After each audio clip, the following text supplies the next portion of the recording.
ये वाक्य एक ऐसी लड़की की है जिसका नाम जारा था। खूबसूरत पाकीज़ा लड़की थी, लेकिन इस नेक लड़की के साथ कुछ ऐसा शर्मनाक काम हुआ जो देखकर आपकी रूह कांप उठेगी। एक शैतानी जिन्न ने एक पाकीज़ा अल्लाह की बंदी के साथ शर्मनाक काम किया। जिन्न दौलत और शोहरत, सोने का लालच दिया और शैतानी जादू करके उस लड़की के साथ बेहुदा हरकतें किया। नूरानी गांव के कोने में एक बहुत पुराना टूटा फूटा सा घर था।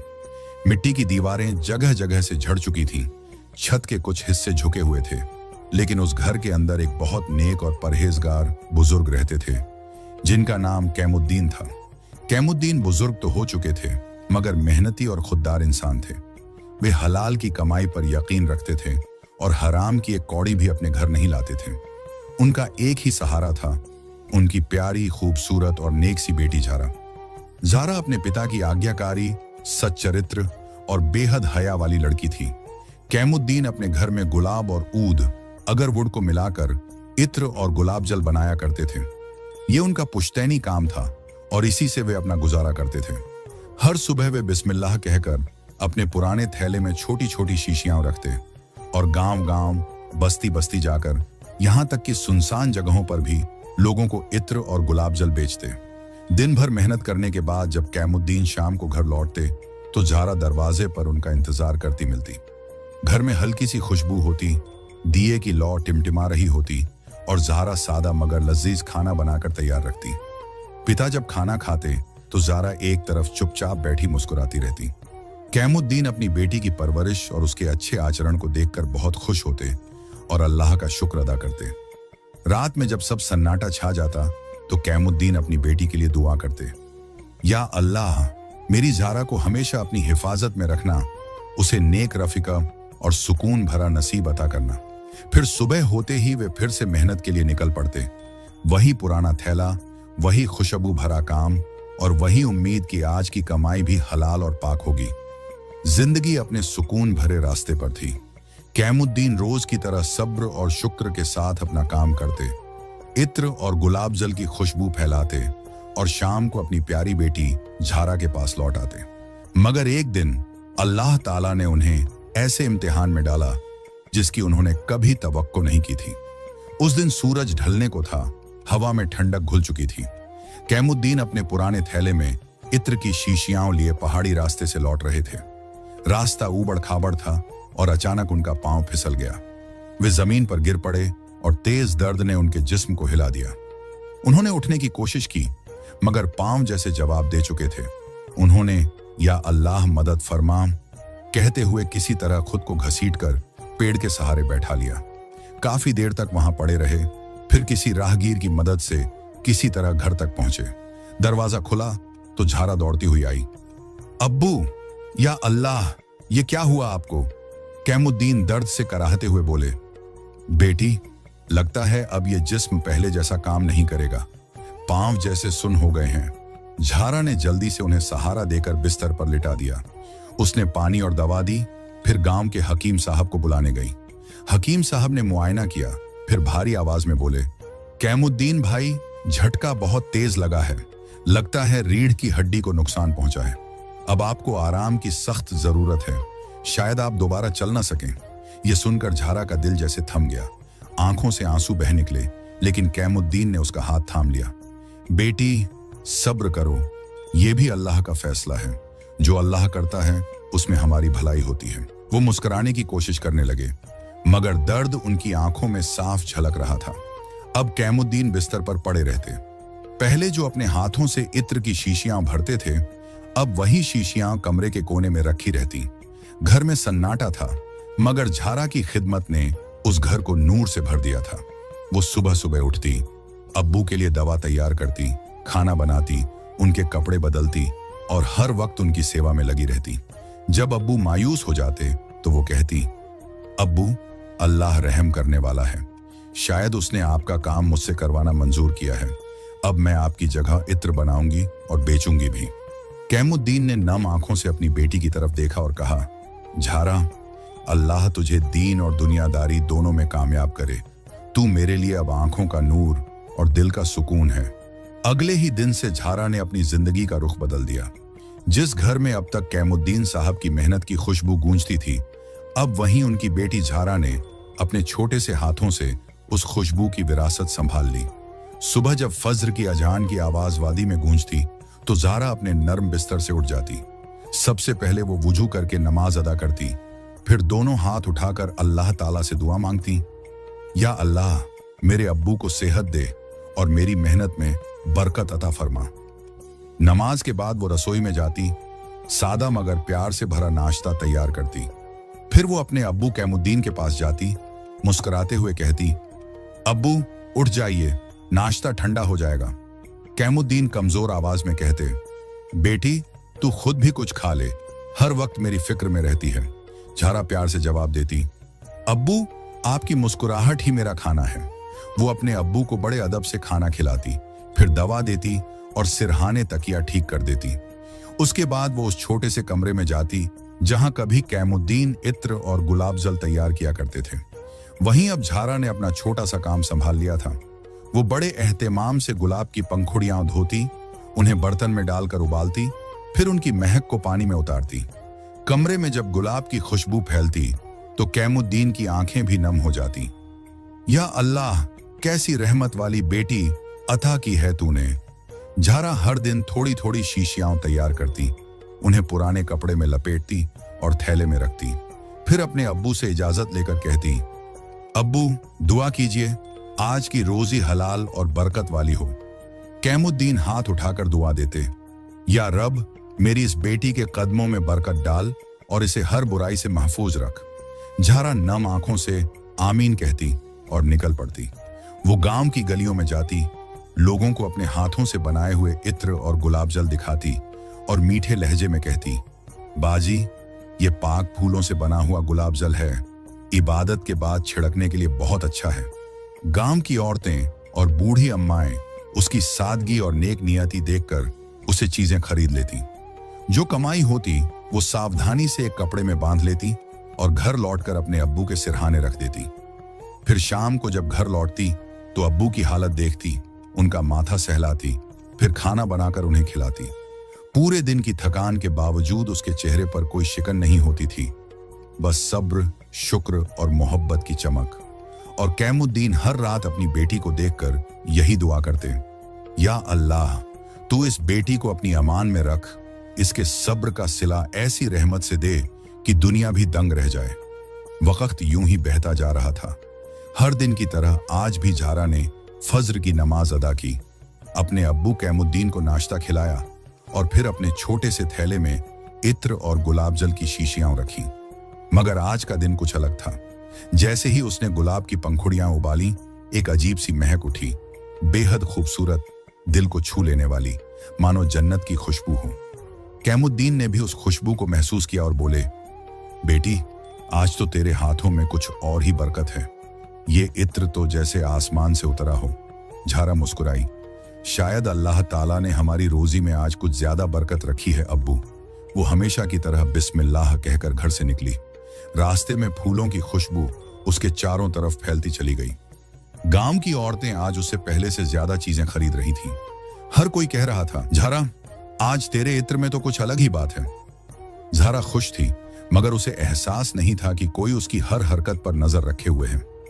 जैसे जैसे वो पहाड़ों की तरफ बढ़ती गई, हवा और ठंडी होती गई। सूरज ढलने लगा, आसमान का रंग गहरा नीला हो गया। तभी दूर एक ऊंचे पेड़ की छाया में कुछ हलचल हुई। वहां उस पेड़ के पास एक नीले रंग का जिन्न रहता था, बहुत पुराने जमाने से। उसका नाम मलजार था। वो इंसानों से दूर पहाड़ के किनारे हवा और खामोशी में रहता था। आज जब झारा वहां से गुजरी तो उस जिन्न ने पहली बार ऐसी खुशबू महसूस की, गुलाब, ऊद और सच्चाई की मिली जुली खुशबू। वो हवा के साथ उड़ता हुआ झारा के पीछे पीछे चलने लगा। झारा को एहसास तो नहीं हुआ, लेकिन उसके आसपास की हवा जैसे भारी होने लगी थी। कभी पत्ते अपने आप हिलते, कभी झोंका उसके दुपट्टे को हल्का सा छू जाता। वो रुककर इधर उधर देखती, मगर कुछ नजर नहीं आता। शायद हवा चल रही है, उसने खुद से कहा और फिर आगे बढ़ गई। मलजार जिन दूर से उसे देख रहा था, वो पहली बार किसी इंसान के पास इतना करीब आया था। उसकी दुनिया में इंसानों के लिए जगह नहीं थी, मगर आज उसे इस नूरानी लड़की की खुशबू ने जैसे बांध लिया था। झारा जब सारा सामान बेचकर शाम को घर लौटी तो उसके चेहरे पर सुकून था। उसने अब्बू के पास जाकर कहा, अब्बू, आज अल्लाह ने बहुत बरकत दी, सारा इत्र बिक गया। कैमुद्दीन मुस्कुराए। अल्हम्दुलिल्लाह बेटी, तेरी मेहनत और सच्चाई पर अल्लाह की रहमत बरस रही है। झारा खाना बनाने लगी, मगर बाहर पहाड़ के उस कोने में जहां वो रोज गुजरा करती थी, वहीं उस नीले झिन्न मलजार का बसेरा था। वो आज भी उसी पेड़ के नीचे था और उसकी आंखों में आज एक नया सवाल था। ये कौन थी जिसकी खुशबू ने मेरी रूह को जगा दिया? अगले दिन फज्र की नमाज और दुआओं के बाद झारा ने हमेशा की तरह अपने अब्बू की खिदमत की। उसके छोटे से कमरे से जब इत्र और गुलाबजल की खुशबू उठने लगी तो कैमुद्दीन ने फिर महसूस किया कि आज की खुशबू में कल से भी ज्यादा बरकत है। बिस्मिल्लाह कहकर झारा ने अपना पाक माल थैले में रखा और अब्बू से दुआ लेकर घर से निकली। दिल में हलाल रोजी कमाने का इरादा और चेहरे पर सब्र का नूर लिए वो गांव की गलियों से गुजरती रही। दिन चढ़ता गया और माशाअल्लाह आज भी उसका सारा इत्र हाथों हाथ बिक गया। झारा के हाथ की बरकत की चर्चा अब गांव की हर औरत की जुबान पर थी।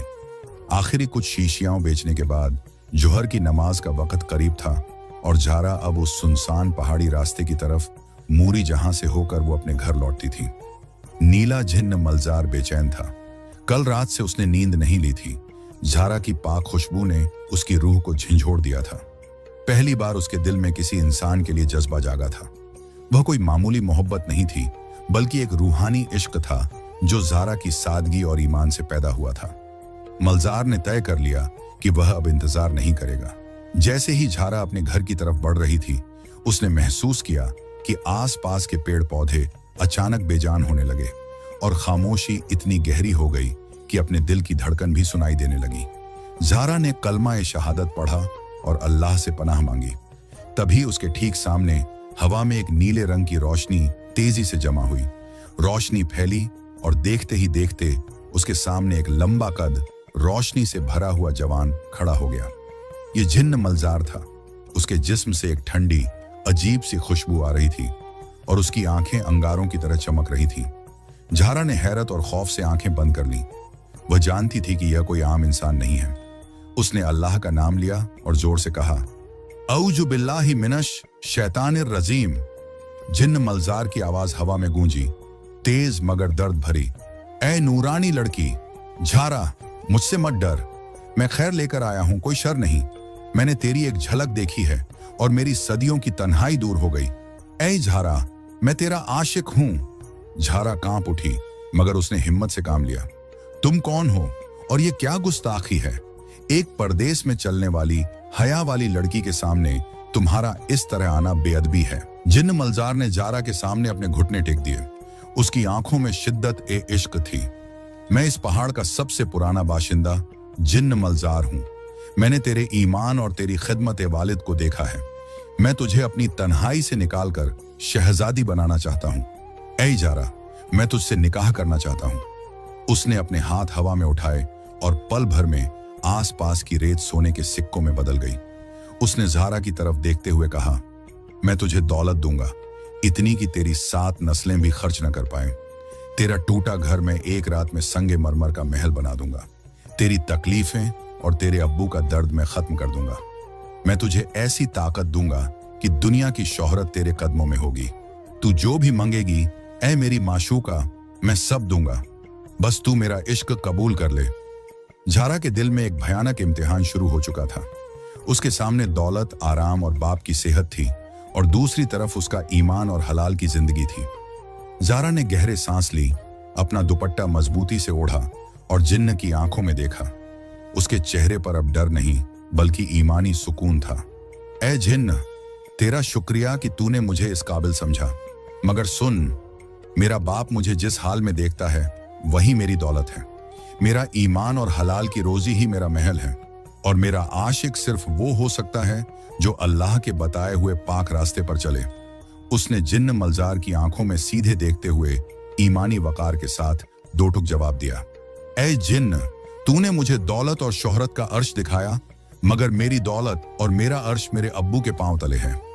उसकी आवाज भले ही धीमी थी, मगर उसमें यकीन की ताकत थी। मैं जिस घर में रहती हूं वो बेशक टूटा फूटा है, मगर उसकी छत के नीचे मेरे अब्बू की हलाल कमाई की बरकत है। जिस दिन मैं हराम की एक कौड़ी भी अपने घर ले गई, उस दिन उस घर से नूर उठ जाएगा और मेरी जिंदगी में मेरे अब्बू के सिवा कोई और रफीक साथी नहीं होगा। मैं अपने अब्बू से बेहद मोहब्बत करती हूँ। उनकी खिदमत करना मेरा फर्ज और दीन है। मैं उनके दर्द के बदले आपकी दौलत कबूल नहीं कर सकती, क्योंकि गुनाह की कमाई से अगर बीमारी दूर भी हो जाए तो ईमान की सेहत चली जाती है। उसने अपना खाली थैला कंधे पर डाला और झिन्न को एक आखिरी नजर देखते हुए कहा, जाओ झिन्न, मैंने तुम्हारा पैगाम सुन लिया। मेरी जिंदगी में सुकून और खुशहाली सिर्फ मेरे अब्बू हैं। मैं अल्लाह की अमानत हूं और अपने वालिद की खिदमत में ही अपनी नजात देखती हूं। यह कहकर ज़ारा ने एक भी पल इंतजार नहीं किया। उसने बिस्मिल्लाह पढ़ा और बेखौफ उस सुनसान रास्ते पर अपने टूटे घर की तरफ तेजी से कदम बढ़ा दिया। जिन्न मलजार वहीं सन्न होकर रह गया। उसने सदियों में पहली बार किसी इंसान के सामने मोहब्बत का हाथ फैलाया था और उस नाजुक सी लड़की ने न सिर्फ उसे ठुकरा दिया, बल्कि अपने ईमान और सादगी से उसे शर्मिंदा भी कर दिया था। ज़ारा की बातें जिन्न के अहंकार पर किसी तेजाब की तरह गिरी। मलजार की नीली रोशनी अब गहरे लाल रंग में बदल गई थी। कैसे इनकार कर दिया उसने? एक फकीर की बेटी जिसके घर में दिए का तेल भी किस्मत से जलता है, उसने मेरी हुकूमत और दौलत को ठुकरा दिया। जिन्न ने गुस्से से जोरदार चीख मारी, जिससे पहाड़ की वादी गूंज उठी। उसके दिल का इश्क पल भर में जिद और घुरूर में बदल गया। उसने जमीन पर मुट्ठी मारी, जिससे जमीन फट गई और धुएं का एक बवंडर उठ खड़ा हुआ। ऐ ज़ारा, तूने मेरी मोहब्बत को अल्लाह के नाम पर ठुकराया है। अब मैं तुझे बताऊंगा कि जिन्न के इश्क को ठुकराने का अंजाम क्या होता है। अगर तू मेरी नहीं हुई तो मैं तुझे किसी और की भी नहीं होने दूंगा। मैं तेरे ईमान को तोड़कर रहूंगा। मैं तेरी आजमाइश करूंगा कि तेरी सादगी और नेक नियति कब तक कायम रहती है। अगले दिन सुबह फज्र के बाद ज़ारा ने अपनी रोजाना की इबादत और खिदमत वालिद पूरी की और अपने छोटे से थैले में इत्र की शीशियां रखी और हलाल रोजी की तलाश में घर से निकली। उसने जाते जाते दरवाजे से अपने बीमार अब्बू को देखा, जो बिस्तर पर अल्लाह का नाम जप रहे थे। अब्बू, मैं आती हूं, आप फिक्र ना करना, मैं जल्दी लौट आऊंगी इंशाअल्लाह। कैमुद्दीन ने मुस्कुराकर हाथ हिलाया। ज़ारा अपने काम में मसरूफ हो गई। गांव की औरतें उसकी सादगी और उसके इत्र की अनोखी खुशबू से मुतासिर होकर खरीदारी कर रही थीं। ज़ारा का ध्यान पूरी तरह अपनी रोजी रोटी पर था। उधर नीला जिन्न मलजार, जिसने रात भर इंतकाम की आग में तड़पते हुए गुजारी थी, सुबह होते ही गुस्से से बेकाबू हो गया। ज़ारा के ईमानी इनकार ने उसे जलील महसूस कराया था। उसने जोरदार आवाज में हवा को चीरते हुए कहा, अगर इस बुजुर्ग की मोहब्बत ही इसका ईमान है तो मैं इस मोहब्बत को ही खत्म कर दूंगा। जब यह सहारा ही नहीं रहेगा तो वह लड़की मेरी पनाह में आने पर मजबूर हो जाएगी। उसने अपनी पूरी शैतानी ताकत लगाई और एक तेज बवंडर की शक्ल में उस टूटी फूटी झोंपड़ी की तरफ बढ़ा, जहां कैमुद्दीन तन्हा आराम कर रहे थे। घर में शांति थी। कैमुद्दीन आंखें बंद किए अल्लाह ताला का जिक्र कर रहे थे और अपनी प्यारी बेटी के लिए दुआ मांग रहे थे। उन्हें गुमान भी नहीं था कि उन पर आसमान से अजाब गिरने वाला है। जिन्न मलजार हवा की रफ्तार से घर के अंदर दाखिल हुआ। उसकी नीली रोशनी अब गुस्से के मारे खून के रंग में बदल चुकी थी। उसने पल भर में अपनी जादुई शक्ति से कैमुद्दीन के सीने पर जोरदार वार किया। वह वार इतना तेज और अचानक था कि कैमुद्दीन को होश संभालने का भी मौका नहीं मिला। बस एक दबी हुई आह निकली और ईमान और सादगी का वो नूरानी वजूद हमेशा के लिए खामोश हो गया। उनकी रूह ने उनके पाक जिस्म को छोड़ दिया और अल्लाह के पास पहुंच गई। जिन्न मलजार कैमुद्दीन को बेजान देखकर एक शैतानी मुस्कुराहट के साथ हवा में गायब हो गया। उसके दिल में एक इत्मीनान था कि अब ज़ारा तन्हा हो गई है। अब ज़ारा, तुझे कौन सहारा देगा? तू अपनी दौलत, अपने ईमान की बात करती थी। अब तू लाचार है और तुझ पर सिर्फ मेरा हक होगा। तुझे मेरी मदद कबूल करनी पड़ेगी। घर में अब एक गहरी खौफनाक खामोशी छा गई थी। कमरे में अभी भी ज़ारा के बनाए इत्र की हल्की सी खुशबू फैली थी, लेकिन अब उस घर की बरकत चली गई थी। उधर ज़ारा ने जैसे ही आखिरी शीशी बेची, अचानक उसके दिल में एक अजीब सी बेचैनी और घबराहट महसूस हुई। उसका ज़मीर उसे झकझोरने लगा। अब्बू, या अल्लाह, अब्बू ठीक तो होंगे? वह अपने काम को अधूरा छोड़कर तेजी से घर की तरफ भागी उसका दिल तेज धड़क रहा था। जैसे ही झारा अपने घर के करीब पहुंची, दरवाजा हल्का सा खुला था। वह तेजी से अंदर भागी। अब्बू, मैं आ गई। उसने प्यार से उन्हें जगाना चाहा, मगर जैसे ही उसका हाथ उनके माथे को छुआ, झारा की रूह तक सर्द हो गई। जिस्म में कोई हरकत नहीं थी। ईमान और सादगी का वो नूरानी वजूद इस दुनिया को छोड़कर जा चुका था। झारा के होंठों से एक दर्द भरी चीख निकली। या अल्लाह, ये तूने क्या किया? मेरे अब्बू कहां चले गए? वह अपने वालिद के हाथ थाम कर बिलखती रही। उसकी चीख सुनकर आसपास के पड़ोसी भागे भागे आए। गांव की औरतें आईं और उन्हें झारा को संभालने में बहुत मुश्किल हुई। गांव के बुजुर्गों ने आकर कैमुद्दीन बुजुर्ग के चेहरे पर नजर डाली और सब ने एक ही बात कही, इन्ना लिल्लाहि व इन्ना इलैहि राजिऊन। हम अल्लाह के हैं और उसी की तरफ लौटकर जाने वाले हैं। कैमुद्दीन बुजुर्ग, जो अपनी हलाल की कमाई और नेक नियति के लिए मशहूर थे, उनके जनाजे में पूरा गांव शामिल हुआ। गांव वालों ने मिलकर उनके पाक जिस्म को गुस्ल दिया, कफन पहनाया और अल्लाह के हुजूर पेश करने के लिए तैयार किया। सूरज ढल चुका था। कैमुद्दीन को कब्रिस्तान ले जाया गया, जहां सबकी आंखें नम थीं। गांव वालों ने झारा को सहारा दिया और उनके जनाजे की नमाज के बाद दुआओं के साए में कैमुद्दीन बुजुर्ग को सुपुर्दे खाक कर दिया गया। झारा अपने अब्बू की कब्र की मिट्टी को देखती रही। अब वह अकेली रह गई थी। उधर पहाड़ों के उस पार, जहां नीला जिन्न मलजार का बसेरा था, वह अपने नापाक इरादे में कामयाब होकर बहुत खुश था। जब कैमुद्दीन की रूह उनके जिस्म से जुदा हुई, तो जिन्न मलजार ने एक शैतानी मुस्कान के साथ हवा में जोरदार ठहाका लगाया था। हाँ, आखिरकार अब झारा का सहारा चला गया। अब वह किसके भरोसे रहेगी? जब वह बिल्कुल लाचार हो जाएगी, तो मैं उसके सामने फिर से दौलत और ताकत का ढेर लगा दूंगा। अब वह झारा पर पूरी तरह हावी होने का ख्वाब देख रहा था। उसके दिल में एक ही शैतानी जिद थी, झारा को हासिल करना। कैमुद्दीन बुजुर्ग की वफात के बाद उस टूटी फूटी झोंपड़ी में मातम का आलम छा गया। झारा अब दुनिया में अकेली रह गई थी। वह अपने अब्बू की याद में गमगीन रहती। अगले 2-3 दिन झारा के लिए बहुत भारी थे।